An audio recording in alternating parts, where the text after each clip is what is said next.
Direct. Nei, Baksaya first under 13 football tournament organized by All Bodo Student Union. Gibi खेब 13 बोसोर बैसोनि जोलुर बादायनाय गेमानै जोंहा दसे समनि गेजेरावहाय स्टार्ट जासिगोनानो. फार्स्ट मेट्सआ जागोन नलबारि भार्सेस बाक्सा. स बिथिंहाय एसे प्रेक्टिस खालामगासिनो नै बिथिंबो खालामगासिनो. स नायलांबाय था नोंथांमोना.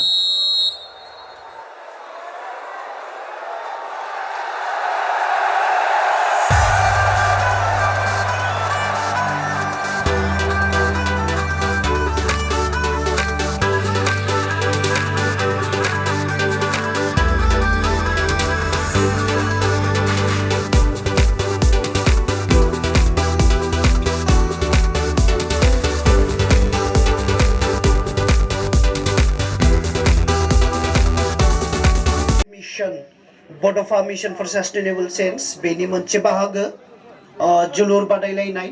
बे बादायलायनायखौ जों आसाम नाङैनो जों खुंफुंदों. बेनिनो मोनसे बाहागो हिसाबै बाक्सा जिल्लानि मेदाघाट गेलेग्रा फोथाराव मोनब्रै जिल्लानि बादायारि बिथांमोना बाहागो लानो हादों.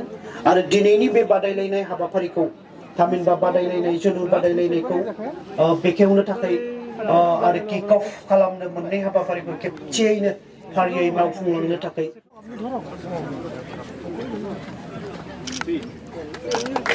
मानबेदेत सारनिसिम आङो रोजा रोजा साबायखर बावदों. नै दा आफादगिरि आरो नेहाथारि आरो बेवहायनो बाहागो लाफैनो हानाय गासैबो दुलाराय बर' फरायसा आफादनि मानगोनां सोद्रोमा लोगोसे जोंनि बे ओनसोलनि मानगोनां रायजो राजा नोंथांमोननिसिम बिटिआर सरकारनि जानानै आरो व्यक्तिगत मुसलपुर समष्टिनि एमसिएलए हिसाबै गासिबनिसिमबो फिन खेबसेबाव अननाय आरो अननायखौ बावहरबाय. समाजाव बे मोनसे बिराद माने इम्परटेन्ट आरो जोंनि हालामनि स्पेशेलि जों जायखौ लानानै गावखौ परिचय होयो बर' समाज, बे समाजाव फुटबल जोनाय हाबाफारिया बे खेलाया गावबा गावनि बिखायाव आरो थैयाव थानाय बायदि गासिबाबो आन्दाज दंखायो. आरो बेखौनो साबसिन गोजौआव लांथारनो थाखाय गथ'फोरनि बिखायाव आरो थैयाव जुदि जोङो फुटबलखौ सोहाबथारनानै होनो हायोबा गामि गामि ओनसोलाव जिबायदि जोंनि टेलेन्ट गोनां गथ'फोर दङ बिसोरखौ जुदि गमामायैनो जों जुदि गेलेनायनि खाबु होयोबा बे जि सिमां लानानै दुलाराय बर' फरायसा आफादा बे हाबाफारिखौ लादों. फैगौ 5 बोसोरनि गेजेरावनो जोङो पुरा भारत नाङैनो फुटबलाव बांसिननिफ्राय बांसिनसिना जानो हागोन होननानै बे खोथाखौ अलरेडि नलबारि सोर नलबारि मोजां गेलेथारदों देरहागोन ना देरहागोन ना देरहागोन ना देरहागोन ना देरहागोन ना देरहागोन ना देरहागोन ना 100% गेले देरहागोन ना देरहागोन ना देरहागोन ना देरहागोन ना दे आपनाबो बेखौ आरो आसे आमार बाक्सा टीम बाबु देरहागोन दे बाक्सा टीम नोंसोर देरहागोन देरहागोन ना. जोङो सिनायथि लाखांनायनि उनाव जोंहा माहारियारि मेथाइ नेशनेल एन्थेम दङ. रेफ्रि बिथांमोनखौ दिनैनि बादायलायनायखौ सामलायनो थाखाय बिथांमोननो हगारनानै होनाय जाबाय बिबानखौ.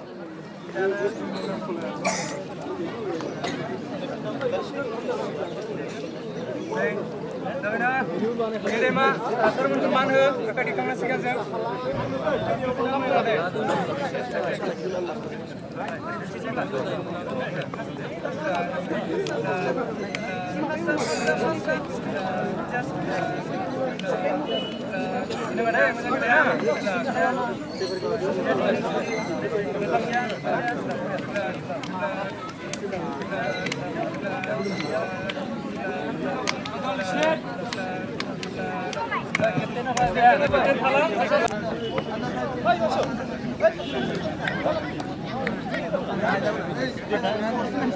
नै जोंहा दायो गेमा स्टार्ट जासिगोन. बिथिंनिया जाबाय बाक्सा, बिथिंनिया जाबाय नलबारि. गेमा दायो स्टार्ट जासिनो 13 बोसोर बैसोनि जोलुर बादायनाय गेमानै जोंहा दसे उनाव स्टार्ट जासिगोनानो स' आसा खालामो नोंथांमोना नायनानै मोजां मोनगोन बे फंबायमोननि गेलेनायखौ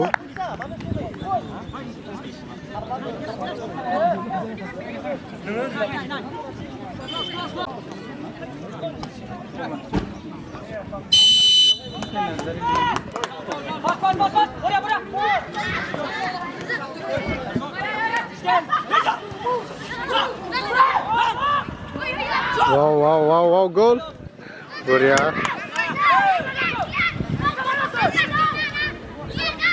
goal जानायनि चान्स दङ अफसाइड जाबाय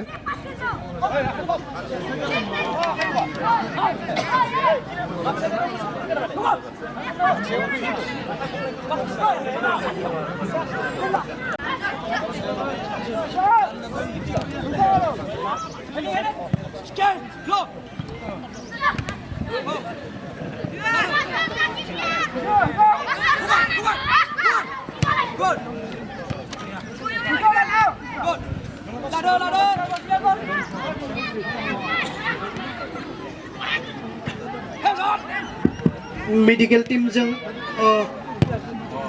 गुबुन नायगिरि बिथांमोनखौ जोङो थाफानो होआखै बिथांमोननो मोनसे स्पेस नांगौ मेडिकेल टीमखौ एक्सट्रा मोनसे स्पेसनि थाखाय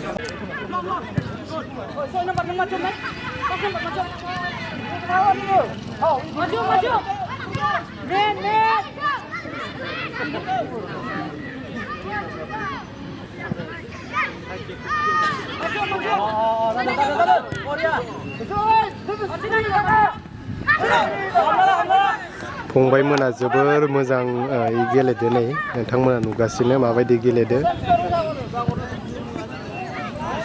आसा खालामो इयुनाव बिथांमोना मोजां प्लेयार जाहैनो हागोन साफा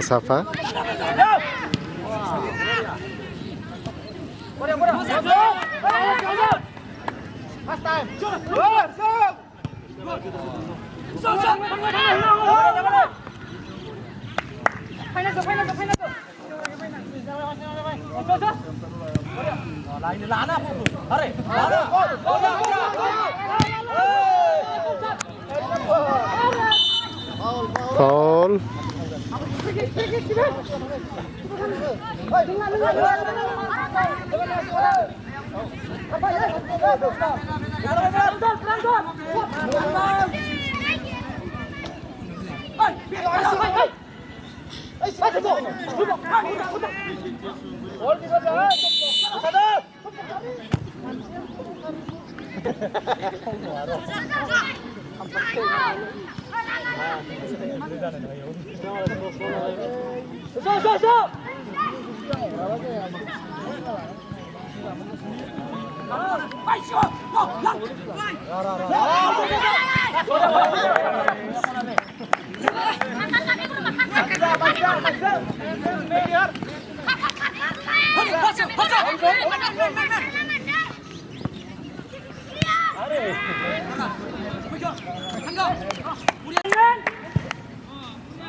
नै फंबाय 12 नम्बरा जोबोर मोजां पास होदो मोजां नांदों खेलाखौ फंबायनिखौ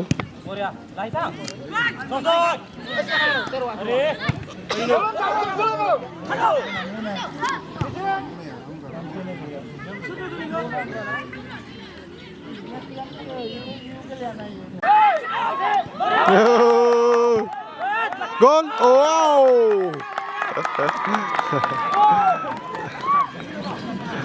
फंबायमोना जोबोर डिसिप्लिनै गेलेदों जोबोर मोजां नांदों खेलाखौ नायनानै नोंथांमोनाबो कमेन्टआव फोरमायहर माबायदि नांदों गेमखौ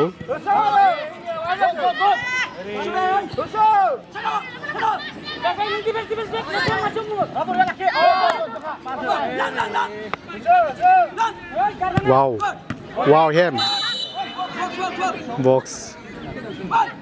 बक्सआव हेम जाबाय नै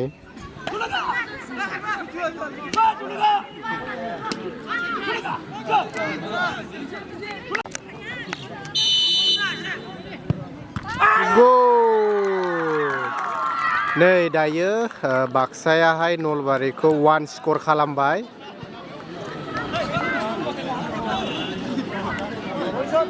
वन स्कर जाबाय दायो बाक्सानिया, नलबारिनिया 0।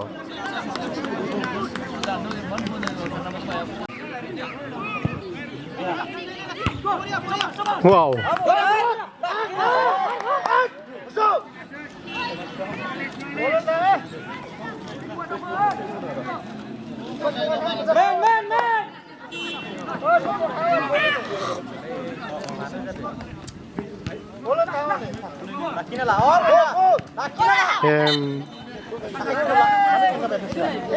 हेम जादों बायदि मोनदोंमोन आङो, आरो रेफ्रियाहाय नुवासै।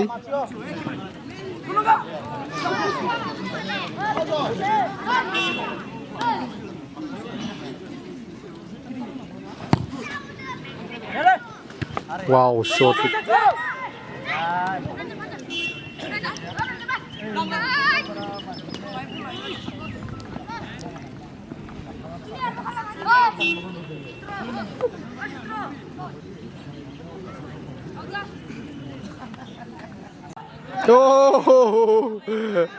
जोबोर मोजां चान्स दङमोन फंबाया सोनो थाखाय, बाट नाङासै आथिङाव।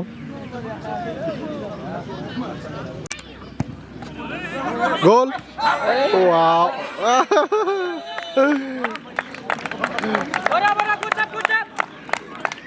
फंबायमोननि गेमा जोबोर मोजां जादों, मोजां डिसिप्लिनाव गेलेदों, मोजां नांदों नायनानै।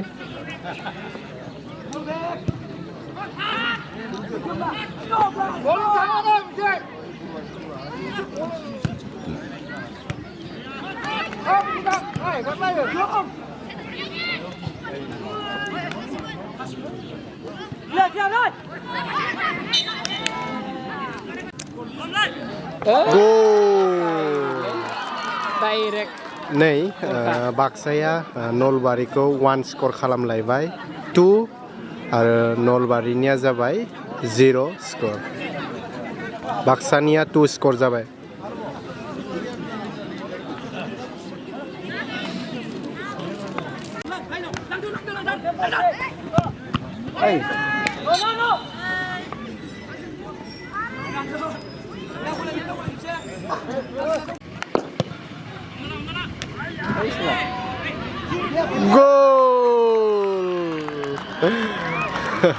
नै दायो बाक्साया आरो 1 स्कर खालामलायबाय 3 and 0।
One minute दंबावो हाफ टाइम जानो थाखाय।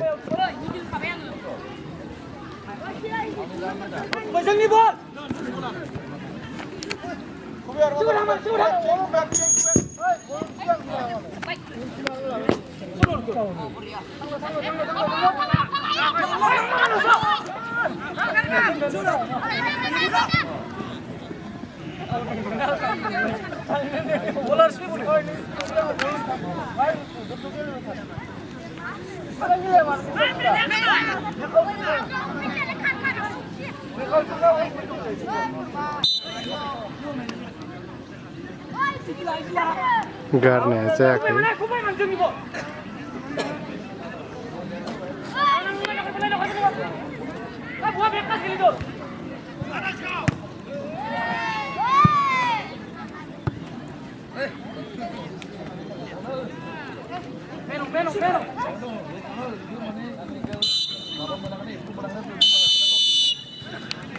हाफ टाइम दायो बाक्सायाहाय 3 स्कर खालामबाय बेनिफ्राय नलबारिनिया स्करा 0 सेकेन्ड हाफआव मा जायो मिथिथ'आ बे उननि समाव जों बेखौ मिथिनो मोनगोन फार्स्ट हाफआव बाक्सा गलथाम नलबारि लाथिख'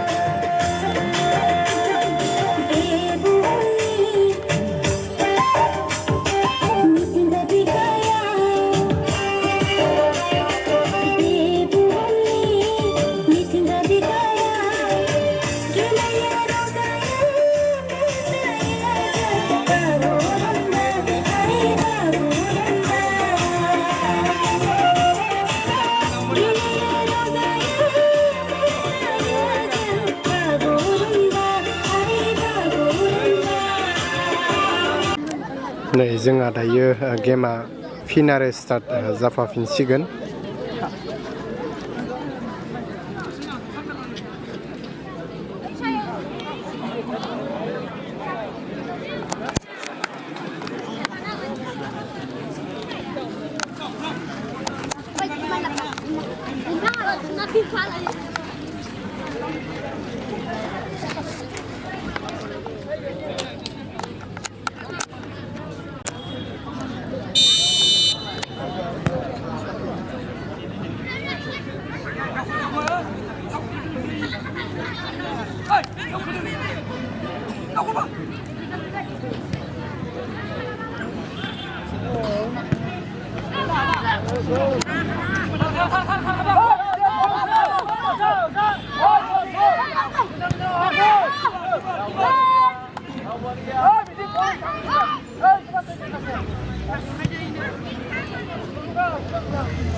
बसुमतारी मानाव गेदेर सारखौ गावनि सिनायथिखौ होनो थाखाय आङो गुरै खावलायदों आरो गांसे आर'नाइजों बरायना लानो थाखाय खावलायहरबाय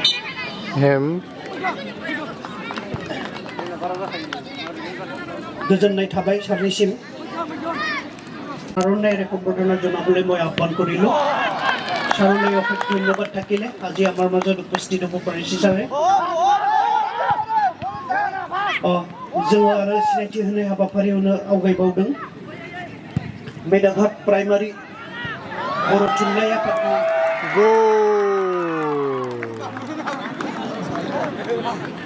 नै 1 स्कर खालामलायबाय गासै 4 जाबाय दायो स्करा बेनिफ्राय नलबारिनिया 0 बाक्साया नै 4 स्कर खालामबाय 4 and 0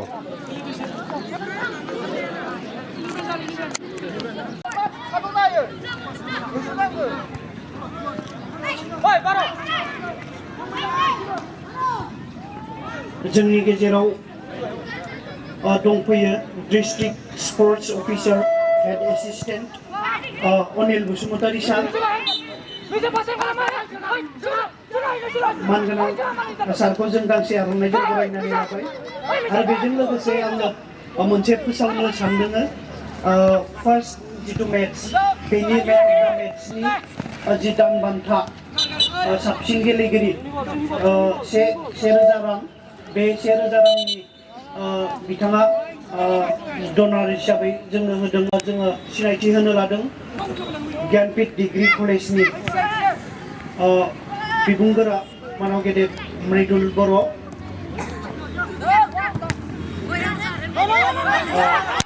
बिथां सारखौ गावनि सिनायथिखौ होनो खावलायनाय लोगोसे गांसे आर'नाइजों बरायना लानो थाखाय खावलायदों जोबोद साबायखर थाबाय नैथि खेला गुवाहाटी आरो उदालगुरि जिल्लानि जि बादायलायनाय जागोन बे नैथि खेलानि मैन अफ द मैच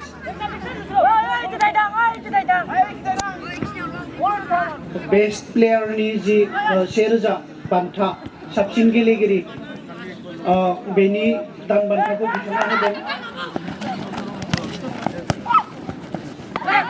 जोंनि सिनायथि हाबाफारिखौ जों एसे उनावनो दोनथ'बाय उनाव आलासि सफैयोबा बा उनाव थानाय आलासिफोरखौ जोङो दान्दिसे समनि उनाव सिनायथि होगोन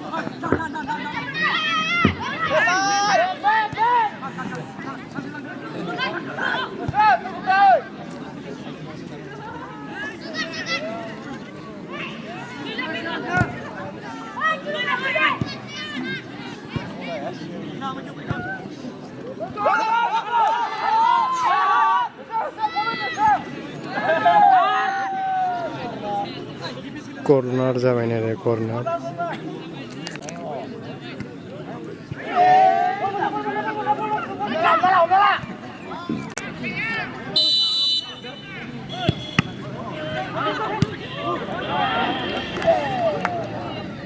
गल जायासै नलबारिया जेदोंमोन नै फाउल जादोंमोन नाथाय गल खालामनो हायासै फंबायमोनना जोबोर मोजां गेम गेलेदों बाट दासिमबो नलबारिनि टीमाहाय स्कर खालामनो हायाखै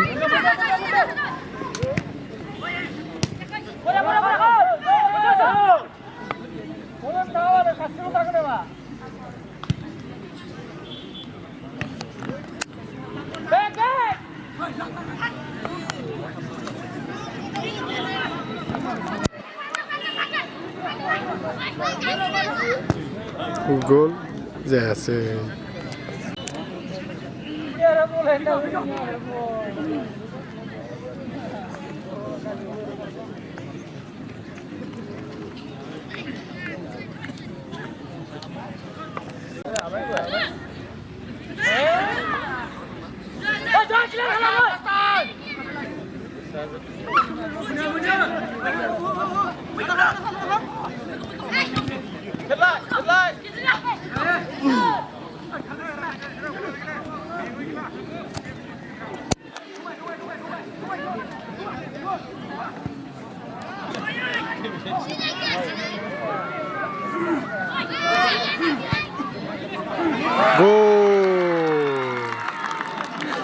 नै बाक्साया नलबारिखौहाय 1 स्कर खालामलायबाय गासै दं 5-0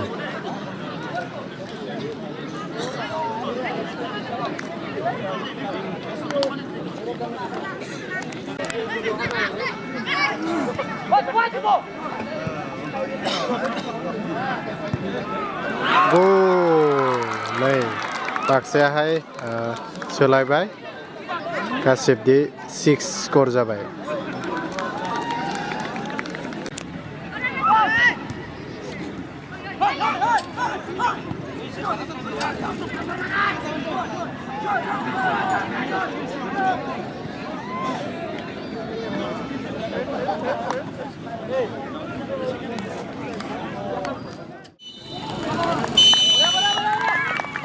नै गेमा दायो जोब्बाय जों मोननैबो टीमखौ थागथियारि जानानै ओंखारबोनो थाखाय खावलायदों बाक्सायाहाय 6 स्कर खालामबाय बेनिफ्राय नलबारिया 0 आसा खालामो फंबायमोना इयुनाव मोजाङै प्लेयार जाहैनो हागोन बेखौ मिजिंथिनाय थाबाय बेबायदिनो जों गेलेनांगोन नङा होमबा नै फंबाया बेस्ट प्लेयारखौ मोनबाय दायो फंबायनो थाखाय बान्था दङ जोङो दिनैनि